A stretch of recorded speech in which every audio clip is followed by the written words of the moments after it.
20h, 21h, France Info, les informés, Laetitia Krupa. Exactement, il ne vous a pas échappé qu'en France, il y a un petit hiatus léger entre l'ex-ministre des Sports David Douillet qui dit il faut un plan B vu la situation du pays, très tendue. On ne sait pas, vous l'avez dit, Anna Navarro-Pedro, on ne sait pas ce que va donner le conflit en Israël. Et puis le risque d'attentat est relevé. Est-ce que, par exemple, en Espagne, alors il y a un hiatus entre David Douillet et Tony Estanguet, qui est le président du comité d'organisation des Jeux Olympiques, qui lui dit « Ah non, tout est sous contrôle, nous avons le contrôle suffisant, la maîtrise suffisante de la situation sécuritaire ». Est-ce qu'en Espagne, on en parle ? On n'en parle pas encore, mais c'est vrai qu'il faudrait avoir un plan B pour une organisation comme celle-ci, et vu les difficultés au niveau de la sécurité. Si j'étais un peu taquin en parlant de sécurité, je vous dirais, vu ce qui s'est passé lors de la finale, effectivement, Liverpool-Real Madrid, vu les difficultés de recrutement de la police qui n'arrive pas à recruter le nombre de policiers dont il a besoin pour les Jeux Olympiques, vu les difficultés de recrutement pour des chauffeurs des transports SNCF et RATP. De cette cérémonie d'ouverture, parce que c'est vrai, vous avez raison, Richard, oui.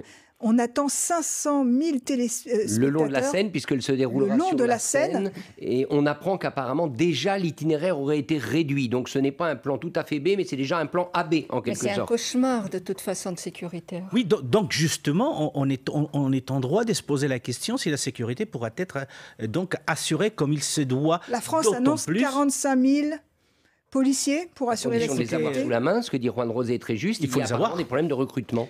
Notamment pour les agents de sécurité. Et puis il y a les périmètres de sécurité sur Paris. Ceux qui connaissent Paris, ils savent parfaitement que ça va être une ville complètement bouclée. Les problèmes des transports pour se déplacer d'un endroit à un autre, ça va être extrêmement compliqué. Donc la sécurité, pour l'instant, je suis convaincu que la France va faire face parce qu'elle a toujours fait face.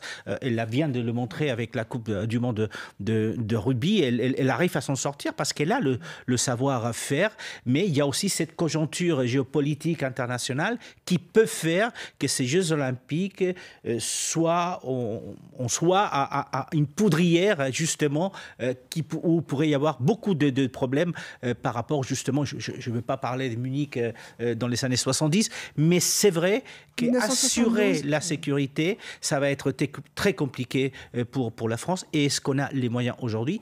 J'ai encore quelques doutes.